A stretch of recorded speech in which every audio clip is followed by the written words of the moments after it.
پہلی خلافت کا دور تھا جب علی کو قتل کرنے کا منصوبہ ایک بار پھر بنا تھا. ایک شخص ہے جس کو علی کے قتل کے لیے مسجد میں بھیجا گیا تھا اور اسے علی کو قتل کرنے کا طریقہ وضو کرنے کے بعد مسح میں بتایا گیا تھا.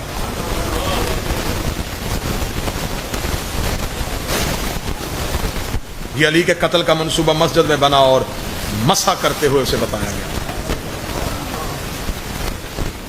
اور جب خوف طاری ہو گیا علی کا، علی کو یوں مصلی پہ دیکھا کہ علی کے چہرے پہ روب جلال، ڈر گئے اور اسے نماز میں سلام پڑھتے ہوئے اسے روک دیا گیا. چہرہ پھیرا اور اسے اشارہ کیا.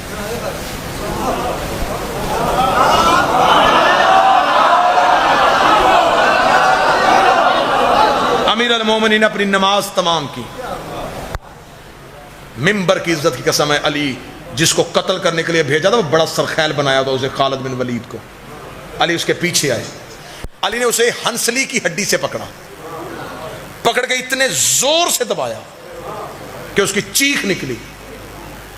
یہ کہہ کے علی نے کہا بتا تجھے کس نے بھیجا تھا. اس نے نام لیے. علی گریبان پکڑ کے ان لوگوں کے پاس لے کے گئے. تلوار نکال کے علی نے کہا تم نے اسے میرے قتل کے لیے بھیجا تھا. جب علی کا چہرے کا روب اور نیام سے نکلتی ہوئی تلوار دیکھی تو ان کی زبان سے آواز نکلی تجھے اس قبر کا واسطہ، ہمیں معاف کر دے. علی نے تلوار نیام میں واپس کر کے کہا اگر میرے پاس نبی کی وصیت نہ ہوتی کہ یا علی میرے بعد تلوار نیام میں رکھنا، پھر میں دیکھتا کہ تم علی کو کیسے کمزور سمجھتے. بس علی کی زبان، انہیں نبی کی وہ وصیت پتا تھی کہ نبی کے بعد علی لڑے گا نہیں. یہی تو وجہ ہے کہ مدینے کا ایک یہودی جب امیر المومنین کے گلے میں رسی ڈالی گئی تو اس نے علی کے قدموں میں گر کے کہا مجھے کلمہ پڑھا.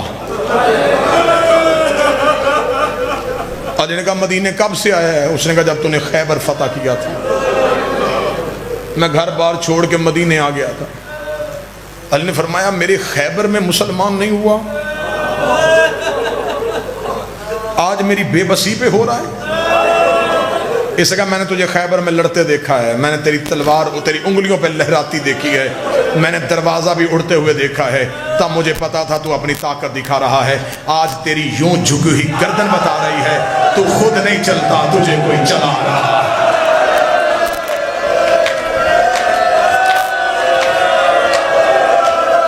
تو خود نہیں چلتا، تجھے کوئی چلا رہا ہے.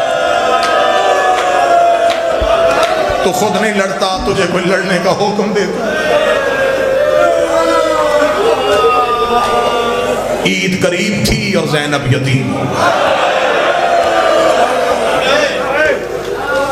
3 مہینے سے رونے کے لیے ترسی ہوئی قوم. اب پتہ چلا ہے کہ حسین کے ذکر کی قدر کتنی ہے. اب ہمیں پتہ چلا ہے کہ عزادار یہ حسین کتنی بڑی نعمت ہے.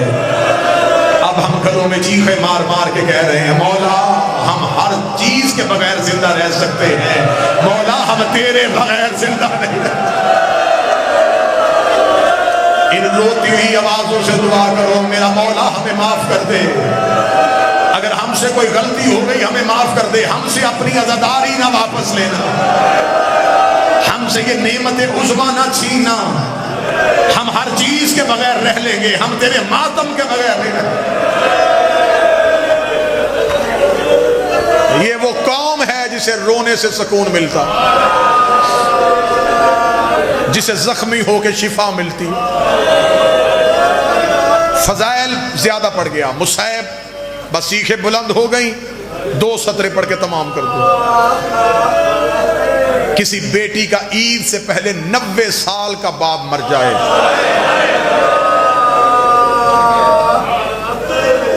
علاقے کے بزرگ نماز عید کے بعد کہتے گھروں کو نہیں جانا، پہلے اس بچی کے گھر جائیں، اس کا باپ مرا ہے.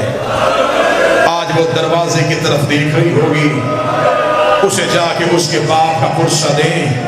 عید والے دن بیٹیاں دروازے کی طرف دیکھتی ہیں, اگر چیخ ہے اس سے بھی بلند ہو سکے تو کرنا. 21 رمضان کو علی نے دنیا چھوڑی. 9 دن بعد کوفے میں پہلی عید آ گئی. علی کی بیٹیاں دروازے کی طرف دیکھ رہی تھی کہ زینب کے گھر کا دروازہ کھلا. حسن کا پہلا قدم بہن کے گھر میں آیا. زینب تڑپ کے اٹھی, حسن کے گلے میں باہیں ڈالی, رو کے کہتی بتا بھائی بن کے آیا ہے یا بابا بن کے آیا ہے. حسن رو کے کہتی آج بھائی بن کے نہیں, آج بابا علی بن کے آیا ہوں. رو کے کہتی پھر بیٹیاں باپ سے جو مانگے باپ کو دینا پڑتا ہے, اگر میں تجھ سے کچھ مانگوں تو مجھے دے گا. حسن رو کے جو مانگنا مانگ, آج میں باپ ہوں تو بیٹی ہے. جس بندے نے گھر تک معدم کرنا ہے, رو کے کہتے پھر میری منت ہے ایک بار غازی سے کہے میرے بابی علی کے کپڑے پہن کے میرے گھر میں آئے, میں غازی کو دیکھوں, مجھے میرا بابا علی. حوصلہ حوصلہ حوصلہ. ایک بار غازی سے کہے میرے باپ علی کے کپڑے پہن کے آ. میرے مالک اس ماتم کا صدقہ ہر شیعہ کو اپنی حفاظت میں رکھے. ایک بار غازی سے کہے میرے باب علی کے کپڑے پہن, مجھے میرے گھر میں چل کے دکھا, میں چلتا ہوا غازی دیکھوں مجھے میرا بابا علی یاد ہے.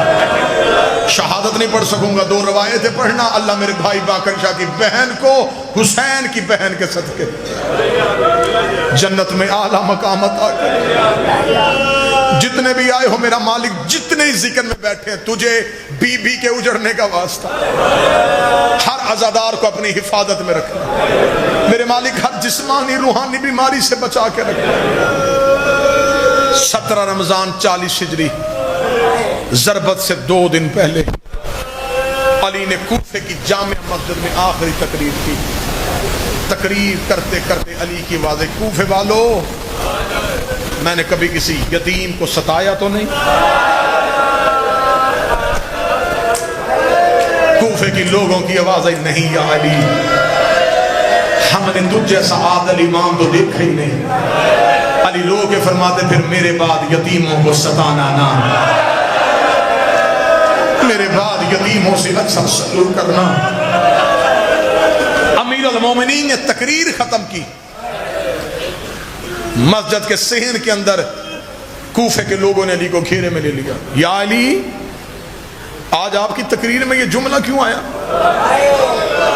علی لوگ کے فرماتے اس کی وضاحت میں مسجد میں نہیں کر سکتا, ایسے کرنا شام کو اپنی عورتوں کو میرے گھر بھیجنا. کوفے کے لوگوں نے اپنے گھر جا کے اپنی پردہ دار اپنی عورتوں سے کہا آج علی نے تقریر کی ہے. آج علی رو رہے تھے, آج علی کے چہرے پہ روب نہیں تھا, آج علی کی سسکیاں نکل رہی تھی. اللہ جانے ہمارا مولا رویا کیوں ہے. ہم علی نے کہا ہے کہ اپنی عورتوں کو بھیجنا. کوفے کی عورتیں سروں پہ چادریں لے کے علی کے گھر کی طرف دوڑی. علی دروازے میں بیٹھ گئے, علی نے گھر کا دروازہ کھولا. ایک ایک کوفے کی عورت علی کے قریب سے گزر دی گئی. علی کے گھر کوفے کی عورتوں سے کھچا کھچ بھر گیا. جب علی کا شہر بھر گیا, علی نے اپنے گھر کا دروازہ بند کیا. دروازہ بند گیا, فضا پہن, فضا کی آواز ہے جی مولا فرمائے چراغ روشن کر. فضا نے چراغ روشن کیا. علی کی آواز ہے فضا میری زینب کے حجرے کے قریب آ. فضا بی بی کے حجرے کے قریب آئی. علی نے اپنا چہرہ دیوار کی طرف کیا. رو کی آواز ہے میرے زینب کے حجرے کا پردہ ہٹا, کوئی سید مجمع میں بیٹھا مجھے معاف کر دینا. فضا نے زینب کے پردہ ہٹایا. علی کی آواز ہے فضا چراغ زینب کے چہرے کے قریب کر. فضا نے چراغ ہتھیلی پہ رکھا, کانپتے ہوئے ہاتھوں سے چراغ زینب کے چہرے کے قریب کیا. علی نے دیوار پہ سر مارا. آواز آئی زینب ایک بار اپنی چادر ہٹا. زینب نے چادر ہٹائی. علی کی آواز آئی کوفے کی عورتوں اس کا چہرہ پہچان لو, یہ میری بیٹی زینب